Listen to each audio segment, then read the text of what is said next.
In past interviews, George R. R. Martin has often said that he doesn't like stories about good guys versus bad guys, and that he prefers grey characters with more complicated motivations.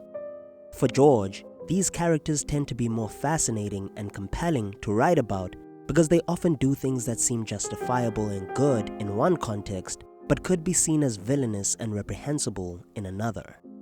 Thus, grey characters are more interesting because they challenge the reader's moral compass, sometimes even making us question our sense of right and wrong. But some characters are darker shades of grey than others. They have done terrible things throughout the narrative, things that are so reprehensible that they are almost unforgivable. And yet throughout the story, these characters go on a journey of redemption. They ultimately end up doing good things that almost make us overlook their past actions, or at least provide enough context to make us understand them. But can they ever truly be forgiven for what they've done? In an interview with Rolling Stone, George R. R. Martin once said that that was exactly the type of question that he wanted his readers to ponder on, whether or not a character who had done terrible things could ever be redeemed. This theme is explored through many characters throughout this series, but in this video, I want to discuss the top 5 that I believe are the most compelling.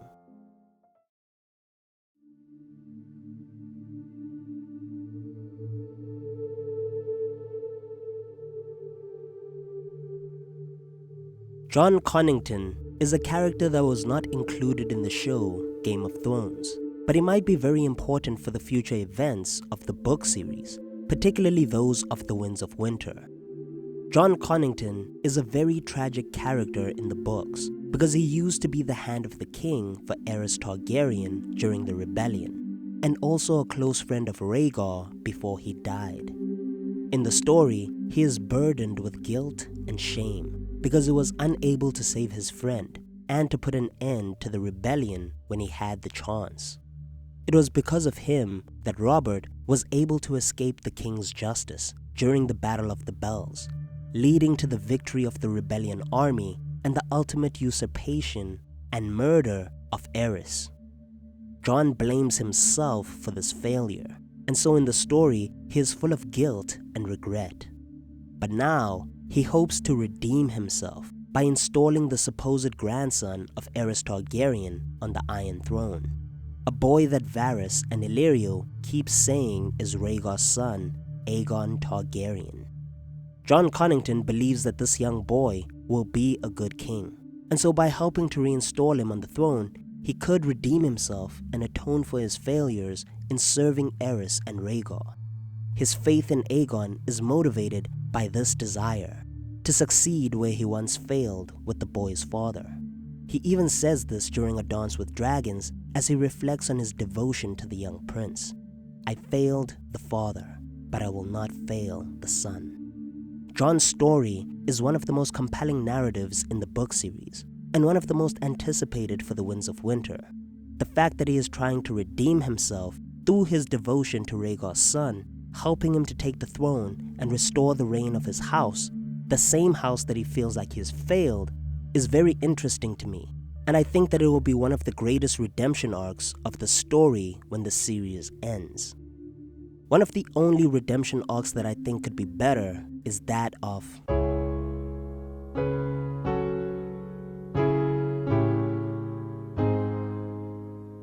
when A Song of Ice and Fire fans speak of redemption arcs, I don't think many people even think about or mention Barristan Selmy in the conversation.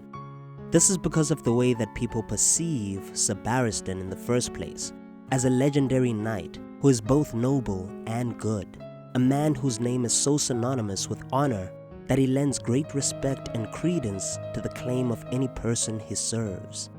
Barristan Selmy seems like a virtuous knight, the type of man that has done nothing wrong to even need a redemption arc. But he is not. Barristan is actually not as good as he's revered to be in the story. This is because even though the Westerosi people respect him and consider him to be the bastion of honor, Sir Barristan is a hypocrite and even a turncloak. He served the Mad King ARCS and stood beside him as his sworn sword, and yet when Robert Baratheon usurped his throne, Sir Barristan turned his cloak and became Robert's man. And then when Robert himself died after his hunt, and Joffrey Baratheon dismissed Sir Barristan, he wasted no time trying to make amends with the very Targaryens that he had betrayed in the first place, rushing to Daenerys' side and positioning himself as her sworn sword. Although Cersei Lannister is evil and devious in the story, I don't think that she was wrong to question Sir Barristan's loyalty on the day that she dismissed him. Our vows are taken for life. Only death relieves us of our sacred trust. Whose death? Sir Barristan, yours or your king's? And gag him! Sir Barristan is a turncloak who betrayed the very king he swore to protect and shield, and is also a hypocrite because he judges Jaime Lannister for his dishonor and transgressions as a member of the Kingsguard, even though he himself has been dishonorable and shameful as a Kingsguard member as well. However, there might be an opportunity for Sir Barristan to vindicate himself in the future. Through his service to Daenerys Targaryen, perhaps he can redeem himself and correct his past mistakes. Daenerys presents a second chance for Sir Barristan Selmy, an opportunity for him to make amends for betraying her father and serving beside the man who even tried to kill Daenerys himself. Through Daenerys, Barristan might be able to help restore the Targaryen dynasty and perhaps correct his legacy, being remembered as a knight who served the true successor of the Iron Throne both nobly and honorably. His service to Daenerys is Sir Barristan's last chance to clear his name and prove his loyalty, and in the books, he is already taking actions and making decisions that show that he is intent on doing just that. In Daenerys' absence, Barristan is ruling the city in her name, carrying out her policies and securing her reign. Even though other people in the city believe that Daenerys is dead, Barristan refuses to believe that and remains loyal to her cause. But will his service be enough to redeem him of his past transgressions? It'll be interesting to see how that arc plays out in the story, especially when Daenerys sails to Westeros and attempts to take the Iron Throne. Will Sir Barristan remain loyal to her when he sees the lengths that she'll have to go in order to secure her claim and take the crown?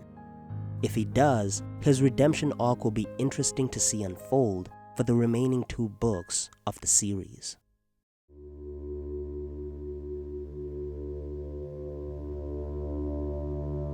I think that Sandor Clegane is in the 3rd slot because even though he starts off as a cynical and violent man, despising knights and the very concept of morality, he is still one of the knightliest men in Westeros, chivalrous and kind at moments that you wouldn't expect. Although he purports to hate the moral code of knights and lordlings, Sandor embodies these values perhaps better than anyone. For example, in A Game of Thrones, he is menacing and threatening towards Sansa, but in A Clash of Kings, he is the only one who tries to protect her from Joffrey's brutality. He stops Sansa from pushing Joffrey from the parapet after he shows her her father's head, an act that was actually meant to protect her from the Queen's retribution if she had. He also goes along with her lie about not murdering a man on the King's name day, and he rescues her from the violent mob when Joffrey couldn't be bothered. The Hound shows compassion, kindness, and gallantry in these moments, traits that are usually associated with true knights, and he protects Sansa and even Arya later on, even though he purports to hate the very ideals of knighthood and chivalry. He is not a good person by any stretch of the imagination, and he commits a lot of terrible deeds during the course of the war, but he is still surprisingly kind and caring towards Sansa and Arya, and he does embody the traits of a true knight in the story, certainly more than any of the other characters do. Therefore, I think that throughout the narrative, the Hound does go through somewhat of a redemption arc, and his story could still continue if the theories around his character are true. The Hound's story plays out quite similarly in the book as it did in Game of Thrones, in that after a violent encounter with some Lannister soldiers, Arya leaves a wounded Sandor behind to succumb to his injuries and die. However, some fans theorize that Sando is not dead and that he is actually a character named the Gravedigger, whom we see in A Feast for Crows. This character is currently staying in the islet known as the Quiet Isle, a religious sanctuary where he works by digging graves and burying corpses. It seems to be a somewhat peaceful life and quiet one for him, and perhaps Sandor is looking to find rest and even some atonement here for some of the horrible things that he's done in his past. The Quiet Isle might be where he hopes to seek redemption through labor and faith, and if it is, then it will be interesting to see how that arc is developed throughout the narrative of The Winds of Winter. It's actually one of the storylines that I'm most looking forward to in The Winds of Winter, but that's only if the theory itself is actually true and the Hound really is the Gravedigger. If it is, then the Hound's redemption arc would be one of my favorite ones in the story, and one of the most satisfactory storylines overall.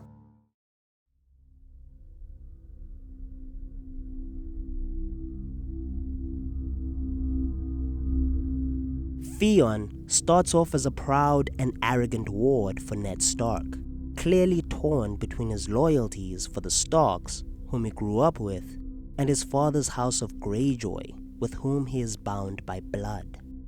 This inner conflict is what leads Theon to betray his best friend, Robb Stark, taking Winterfell and seemingly killing his brothers, Rickon and Bran, in the process. It's the ultimate betrayal in the books, because Theon grew up with these boys, and Robb had trusted him to make an alliance with his father's house. But Theon instead convinces his father to take the northern stronghold, and he kills the boys while he's at it. Or at least that's what we're led to believe in the beginning. Later on in the story, we actually find out that Theon was lying about killing Bran and Rickon, and that he instead killed 2 farm boys in their place, in order to not look weak in front of his men.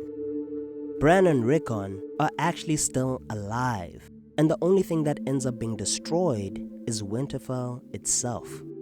Theon still kills the 2 farm boys and betrays Robb, but it's a small relief to find out that his rage didn't lead him to hunt and kill his foster brothers and the true heirs to the lordship of Winterfell. But Theon's story doesn't end just then and there. Later on, after the castle is recaptured by the Boltons and the Starks are all seemingly dead, Theon is brutally tortured by Ramsay and severely mutilated, with the bastard flaying him alive and starving him nearly to death. Theon is beaten and tormented in ways that are almost painful to read about, with Bolton going so far as to make Theon believe that he is some animal named Reek, and that he is no better than a dog. It is through this loss of identity that Theon is stripped of his pride and arrogance, and where I believe he starts a journey of redefining and maybe even redeeming himself of his past misactions. In A Dance with Dragons, this journey plays out through Theon's inner conflict of whether or not he should try to help Jane Poole. Jane Poole is Sansa's childhood friend, whom the Boltons are trying to pass off as Arya Stark. During the course of the narrative, Ramsay assaults and tortures Jane Poole, and Theon struggles with whether or not he should help her given his experiences with Ramsay.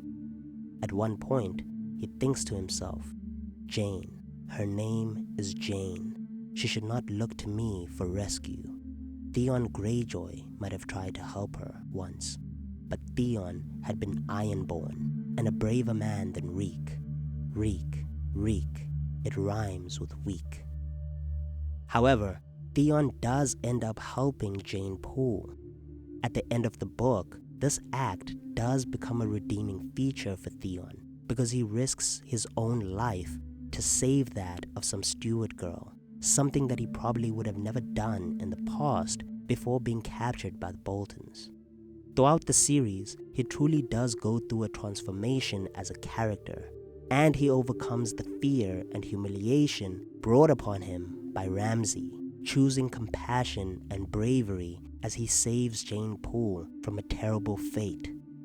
For me, this is most certainly a redemption arc for Theon.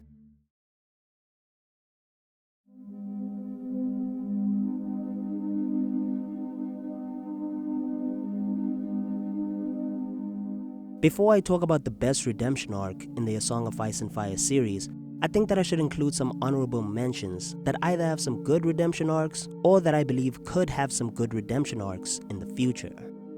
One such character for me is Melisandre. Melisandre is an example of a character that has the potential to have a great redemption arc in the books. Melisandre is the Red Priestess who advises Stannis, and so far, her advice to him has been very controversial and sometimes even murderous. Please! Your sister. You're my sister! Those are the stars that guide us. Melisandre has convinced Stannis Baratheon to sacrifice many people in the name of her religion, including Stannis' uncle-in-law and his former Hand of the King. Even Davos Seaworth almost gets burned at the stake, and in the future, maybe even Stannis' daughter could be at risk of being burned. However, the reason why I believe Melisandre's redemption arc will actually be a good one is because of the totally valid reasons she has for doing the things that she does. Melisandre is absolutely right when she speaks about the growing darkness that will come from the north. And she is right when she says that Rollo and his followers will play a big part in combating it. Therefore, Melisandre's fire magic and sacrifices may be instrumental in fighting the White Walkers and the others in the Great War. It's possible that the very character that so many readers have viewed as a villain may be the magical mentor that helps the hero, Azor Ahai, defeat the great evil from the north. So the question that will remain after will be, do the ends justify the means with Melisandre's character? I do believe that there is a lot of potential for a great redemption arc for a character. Another character that I think perhaps is a good redemption arc from the Fire and Blood book is Tywin Lannister, Aegon II's Master of Coin. Although he remained loyal to Aegon II throughout his reign, and even after he was tortured by Rhaenyra's men, he did serve the next king, Aegon III, both faithfully and truthfully until the end of his days. I think that this is an example of a good redemption arc if it's viewed from the perspective of Aegon III's supporters. The fact that the same man who once called for the death of the young king was also one of his most loyal advisors throughout the span of his reign is something that is pretty remarkable in the story. I don't want to delve into it too much in this video, especially because I don't want to give away any spoilers for House of the Dragon, but I do think that Tywin Lannister deserves an honorable mention on this list. But the number one slot obviously goes to